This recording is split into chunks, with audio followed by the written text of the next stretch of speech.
Right.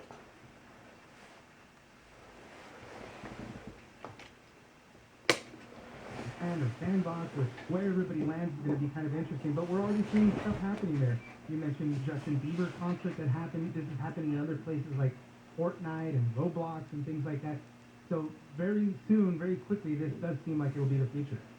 I think it already is the future, and the other big piece of this is that we all have just gone through a pandemic where we've all been stuck at home and living our lives online for 18 months, if not longer. And we could really, if it hadn't already started to happen before, we've now had this catalyst that's pushed us into it already. So we may not realize that we're already in this world and living it, but we really already are. When we look back in the future, we'll realize that it was already happening and the wheels are already spinning in motion. And if you bought that property early, you'll probably make a lot more later.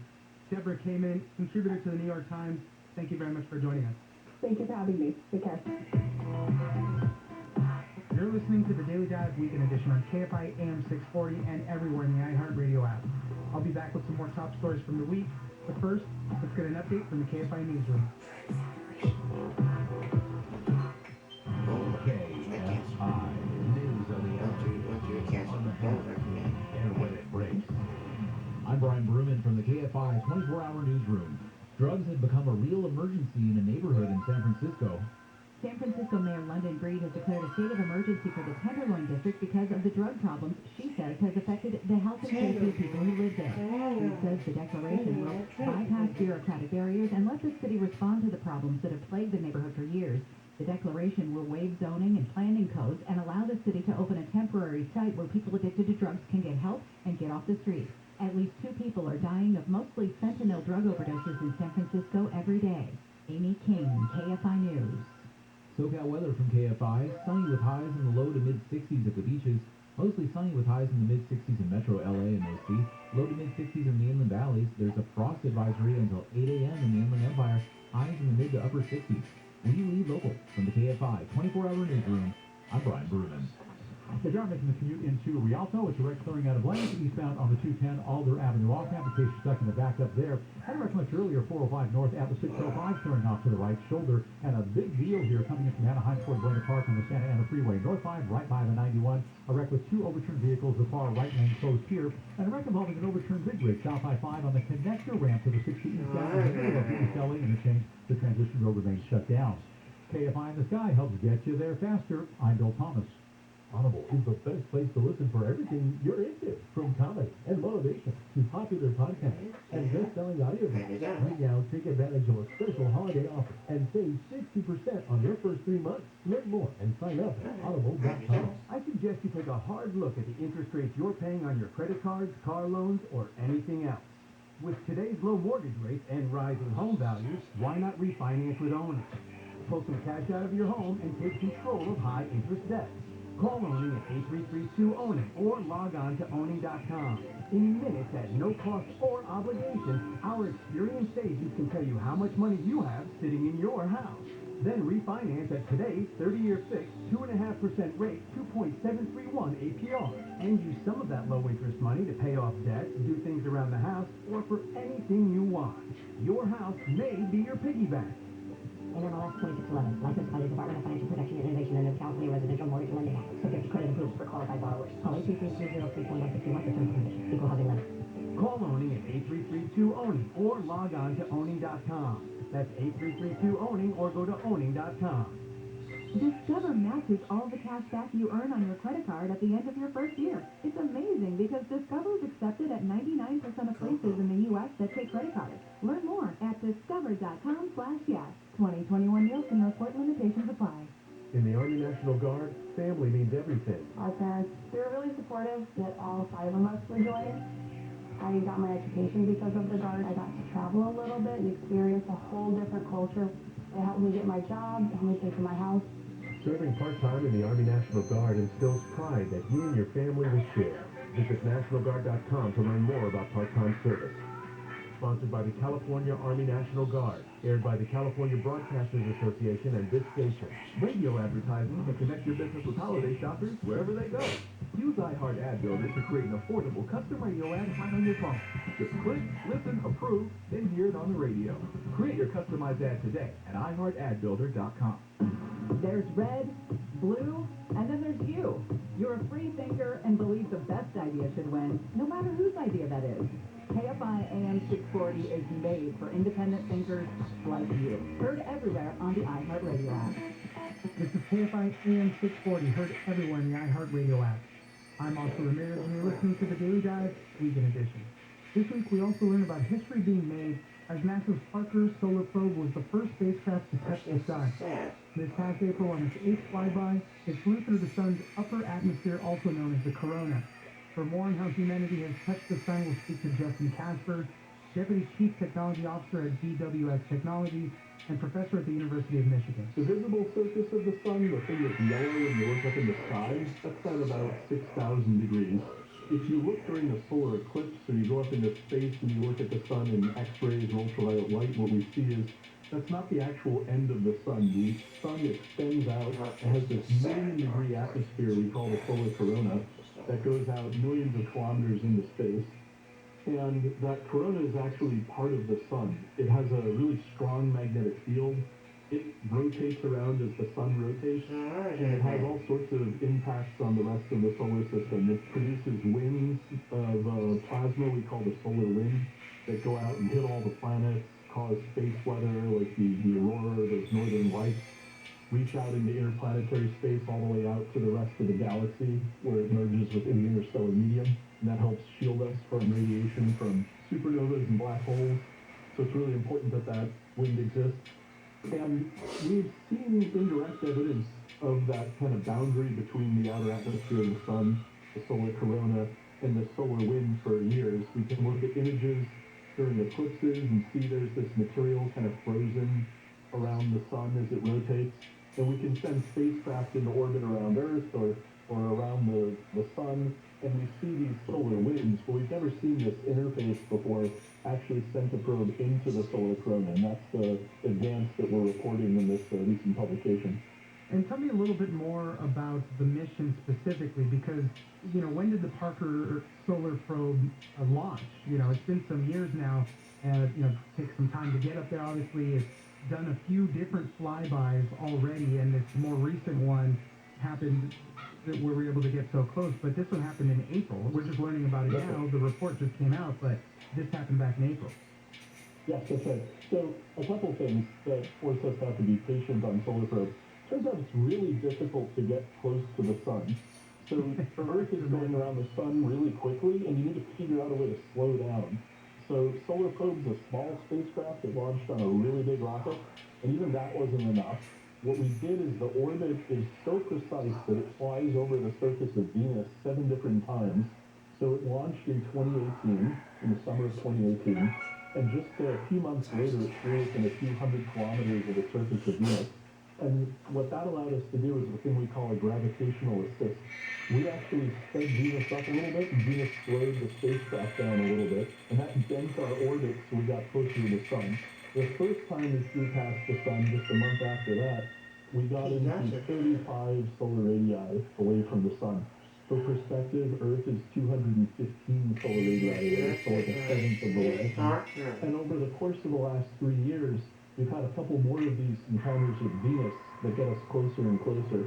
So in April of 2021, we had our first encounter coming into about 15 solar radii, and about a day before closest approach on April 28th of 2021, we crossed into the solar atmosphere for the first time for about 5 hours. So it took a few years before the spacecraft, after it launched, before the spacecraft got close enough to the sun for that to happen. You also mentioned it took a while for us to report the results, and that's because we don't get the data right away. The spacecraft has to get far enough away from the sun that it can deploy a communications antenna and talk to Earth without the antenna getting vaporized. And so it can take months for us to get the data down, and then censor it, and then in this case, write up this results, and just this week announce our findings. Well, what's the segment right there leads me into another question. Is there anything special about the solar probe? Was it beefed up in any special ways to withstand the high temperatures once you get up there? Yeah, absolutely. So just to give you some sense of what we're dealing with here, closest approach, the spacecraft is being hit at its front by about 5.5 megawatts of sunlight. That is so much light. The sun's about 475 times brighter than it is at Earth, that it keeps things up to maybe 1,500 degrees Celsius or hotter. The whole front of the spacecraft is glowing red. We have a special heat shield in the front that's made out of the carbon foam and some other really high temperature, state-of-the-art materials. Behind that heat shield, the rest of the spacecraft is in a pretty nice, benign environment. We're able to use a lot of standard technology for spacecraft. But we had to come up with a really advanced heat shield that could survive those temperatures. And then some of the measurements we used for this paper are taken by an instrument called the Solar Probe Cup that actually looks straight at the sun during those encounters, scoops up samples of the sun's atmosphere, and then reads out to us back on Earth how fast things were flowing, what it was made of, the temperature, etc. And that's the basis of this report. And it took a lot of work to figure out how to get that thing to survive and operate without melting. Yeah, that's amazing. So what's next for the probe? Because there's going to be another flyby, it seems like, in January of 2022. Yeah, that's right. Well, actually, we had a flyby at a new closer distance just a few weeks ago, but we're in the same situation right now that we don't have any data yet. We got an initial readout from the spacecraft that has survived the encounter. We know we recorded a lot of data, but that won't actually start streaming down for a couple of weeks. So the excitement kind of continues again and again as we get these playbacks of the observations from the earlier encounter. What's really exciting to me is this crossing of into the sun's atmosphere happened when the spacecraft was about 18 solar radii away from the sun. And our final perihelion, or closest approach to the sun, which will happen in 2025, will be at a distance of 9.8 solar radii, about twice as close. Wow. So if you think about it, right, it's great to get below this surface and enter into the sun's atmosphere for the first time, but knowing that we're going to get twice as close, you know, we're going to have a much better understanding of what's going on when we're not just at the boundary, but like deep halfway into the sun's atmosphere. And now we know that's going to happen, you know, just we've got to wait a couple of years as we keep getting closer. But that's going to be really phenomenal to see how things continue to change the closer we get.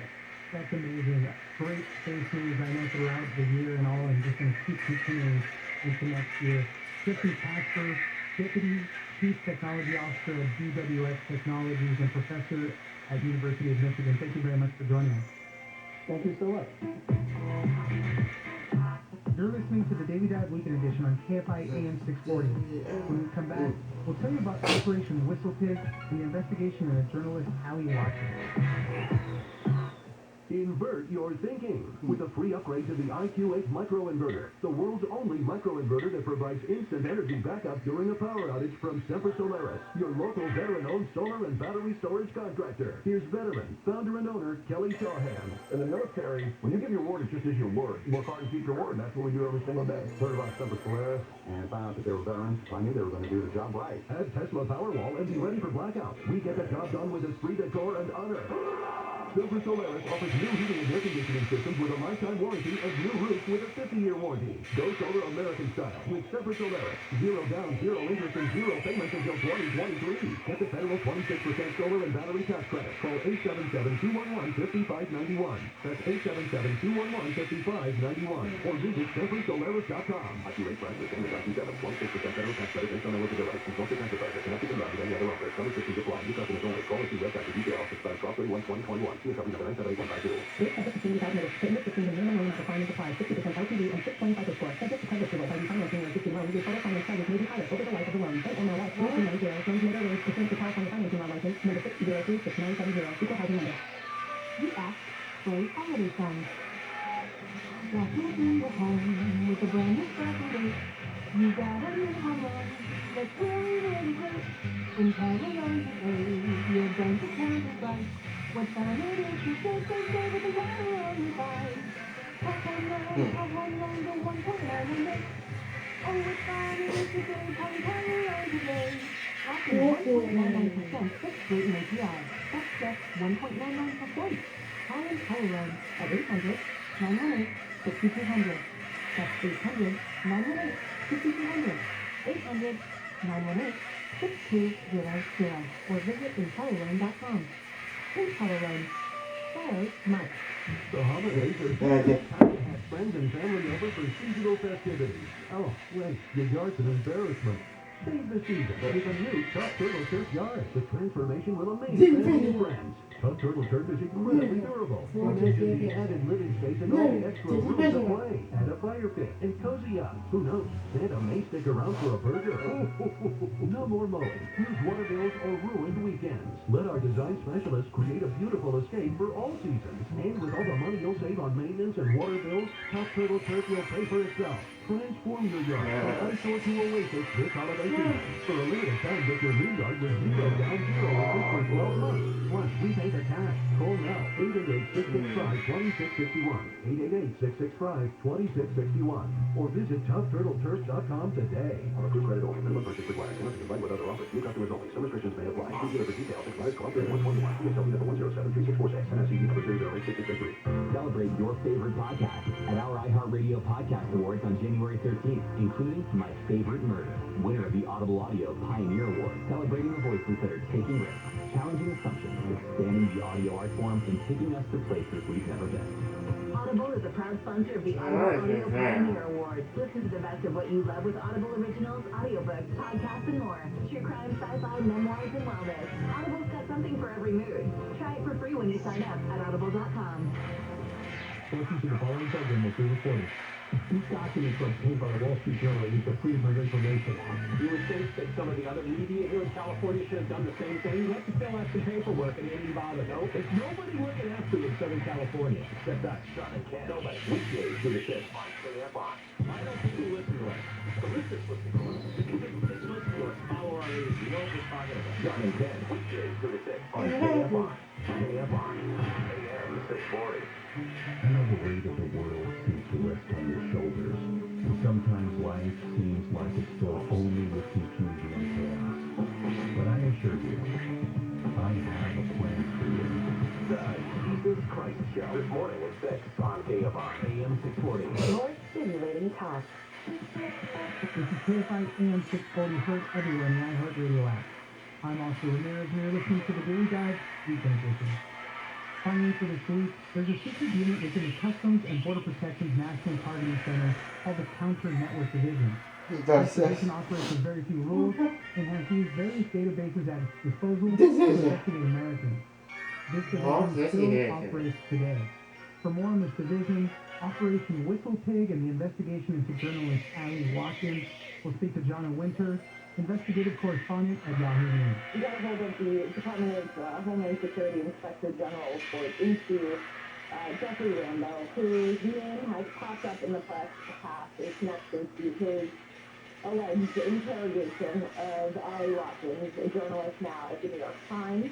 And based on hundreds and literally a bajillion pages of the investigation, we have found that there is this counter-network division, as you said, that works out of the targeting center and run by Customs and Border Protection that has little, if any, rules and certainly no oversight, and regularly just investigates journalists and deal workers, members of Congress, government officials from other agencies, all U.S. citizens located in the confines of the United States. That's a character.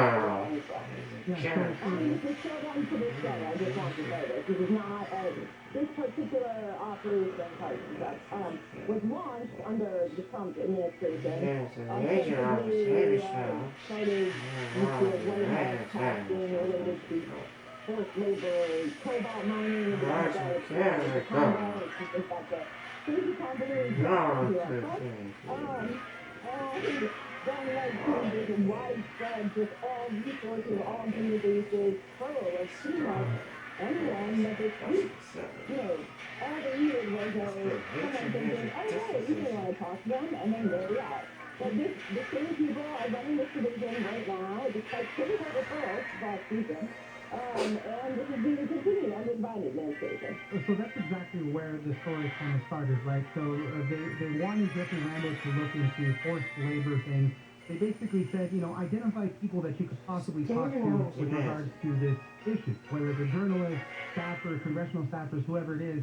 But they said the line from above was vet everybody who you're going to be talking to. That's an So what do they argument. have at their disposal? All of these databases. Everything. Yeah. Literally everything. And that's what they would do. They'd run the name, identify somebody, boom, let's run their name through every single different type of database. And this is kind of obviously where it gets very intrusive. So how did Jeffrey Rambo land on Ali Watkins? Well, first, I want to say that I'm not defending what Jeffrey Rambo did, but I will say it was authorized, approved, ordered, and rewarded internally within CDC. So this is not, a random guy going off the grid being like, hey, I'm going to look up journalists. This was what his boss, who was still there, Jim White, despite, again, being referred for multiple journalists across the years, and still running the division, still has no rules, still has the conditions that will not give an explanation, and I do understand they should, but, To your point, all the divisions were very high level, and it came from the Customs and Border Patrol Commissioner, Secretary of Homeland Security, or the White House. So they were, all of the orders were coming from the highest level possible. Right, that's a good point to make. It wasn't like some random dude at the border somewhere like, hey, can you look up something? This is highest level possible. And those highest level possible were not political appointees. These are not Trump people. These other than the White House, obviously, but they're the people in place in the chain of command at the targeted center, at DCD, all still doing the same thing. So I think your initial question, we're trying to get on to Ali Watkins. So initially they thought, okay, as you said, let me contact people who potentially have information on forced labor. So this is to include Martha Mendoza, who is a multiple politics, who's like a real extremist, well-known, this awesome reporter at the Associated Press. She's someone who you can see what they want to get. Okay.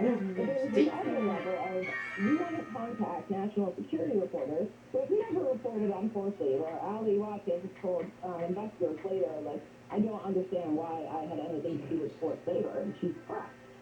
Because they also wanted to push out stories that were not entirely or at all accurate, that would overstate U.S. law enforcement capabilities and sort of trick companies like Apple who are believed to be using forced child labor, basically, cobalt mined in the Democratic Republic of Congo to make things like iPhones and other stuff in China.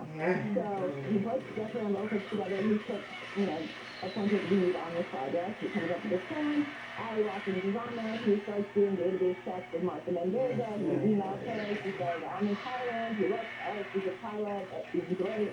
He runs Ali Watkins through the same database, he looks at her international travel, she sort of takes as an aha moment that she has been going to Vietnam, and then the two trips to sort of sandwiched around that were her flying somewhere with a mysterious older man who was more than 30 years older than her. So Jeff Rambo was like, who is this guy? This guy turns out to be James Wolfe, who was then director of security for the Senate Intelligence Committee.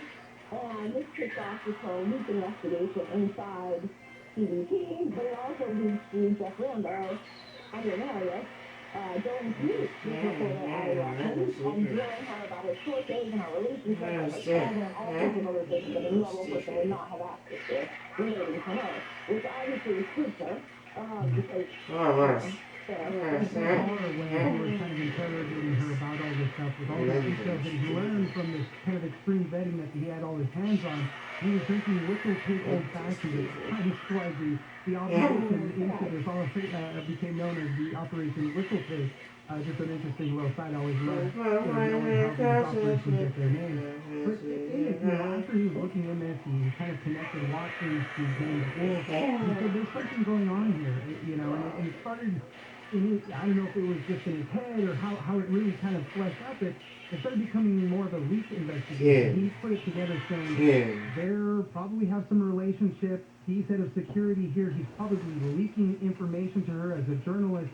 And it kind of morphed into this bigger thing. Right. I think it also morphed into this bigger thing a little bit earlier than, than earlier reporting about him had suggested. Because he emails an FBI contact of his who was at the time then doing counterterrorist stuff at the FBI headquarters.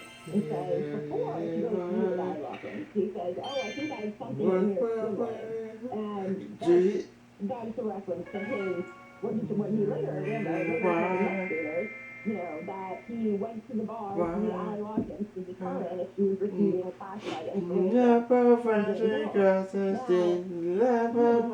is not the purview of their work, that is not having anything to do with forced labor, and all of these things on its face seem, you know, totally not connected. But that's what you get when you have a division that has no rules. You get people who really thought that, for better or worse, and largely worse in this case, it obviously seems, you know, were doing the right thing, that they were doing everything that their boss told them to do, everything within their authorities, everything was authorized. I mean, this is like, and that's the problem with this, right? Because this is what you get for creating, I mean, it's by design.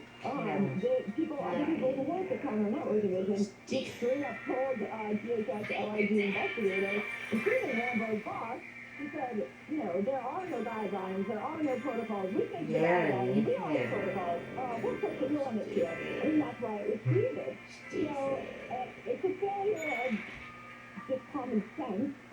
But certainly it's also an indictment of the oversight process. And also, frankly, in terms of the response or lack of response, we've gotten a differentiated question another one of their reporters was already caught up in this, and I've been hearing on the side from other reporters at different agencies who are they've been ensnared as well. I think the lack of response from everyone, from the FBI, DOJ, the White House, DHS, the CDC giving us kind of scrappy response that has nothing to do with the questions that we asked. The only person that got back to us from any government agency, and believe me, we reached out to pretty much every single one on the planet, was DHS LIG. So, I don't know. I think a lot of people have a lot of frustration. I'm not really trying to hide it. And for Jeffrey Rambo, for himself, right, he went through this, and kind of gave him that no rules action to do whatever he needed to do. You know, there was a payoff, right? James Wolfe was indicted, not for leaking any classified information, but for lying to the FBI, about his relationship with reporters, a bunch of stuff. So he's kind of vindicated in that. As you mentioned, internally, he was praised for some of that work that he was doing. But, yeah, he got these crazy awards, but he's been apologized for the public, and I'm not sure that's fair. Yeah, he signed up these non-disclosure agreements, so for a while he couldn't tell his side of the story, but he did speak to you guys, obviously, for all of this, and, you know, he feels like he was thrown under the bus. He still works for CBC, but in another thing, he owns a coffee shop down in San Diego, and, you know, he just feels like he's been kind of given the shorthand with all of it. I think he has, which doesn't really excuse, per se, what he's been up to, or what he was doing at CMD. But he's certainly, I mean, there's no way that he's a rogue agent. I mean, you can see these people were smart enough to, you know, put it in an email. You're like, what did he not put in email? Because they ordered, all these emails were uncovered in front of the Inspector General report that I've seen. Stephen! So, from the very get-go. Stephen! Jeffrey Rambo is someone who likes to send a lot of emails, so I had to score through all of these emails that were included in the report, and so do his bosses. His bosses like to confirm everything over email as well, and it's back and forth for months and months. And it's like, you know, he totally got thrown under the bus, because it's like, he was ready to package this up and say, you know, FBI, this is your lane. Whether he got there appropriately in our eyes, appropriately not being, you know, legally, because legally he was fine. But his boss said, you know what, actually, before you send that information off to the FBI, we'd like to make sure that Allie Watkins and other reporters don't have sources at DHS. And, like, what's wrong? So they, you know, they ran these reporters, like, contacting her through internal DHS employee databases that have no other purpose to be run again, except for if you are looking to match someone's cell phone out for their contact. Stephen! Jonna Winter, investigative correspondent at Yahoo News. Thank you very much for joining us. Thanks for having me. Thanks for tuning in to Daily Dad's Weekend Edition. You can catch a fresh episode of the podcast every morning, Monday through Friday, on iHeartRadio. You can also follow us on social media at Daily Dad's Pod on both Twitter and Instagram. Stay tuned for the Jesus Christ Show next. But first, into the newsroom. This is Kfi Am 640, more stimulating talk. Shaking your sensibilities like a bowl full of jelly. KFI. KOST HD2. Los Angeles, Orange County. Live everywhere on the iHeartRadio app. Rapper killed at concert. I'm Layla Muhammad live from the KFI 24-hour newsroom. A performer at the Once Upon a Time in LA Music Festival has been stabbed and killed. TMZ is reporting rapper Draco the Ruler has died. The stabbing happened last night at the Bank of California Stadium near Exhibition Park around 8:30. After the stabbing, the fire department shut down the concert. COVID-19 testing sites across the nation are overcrowded with people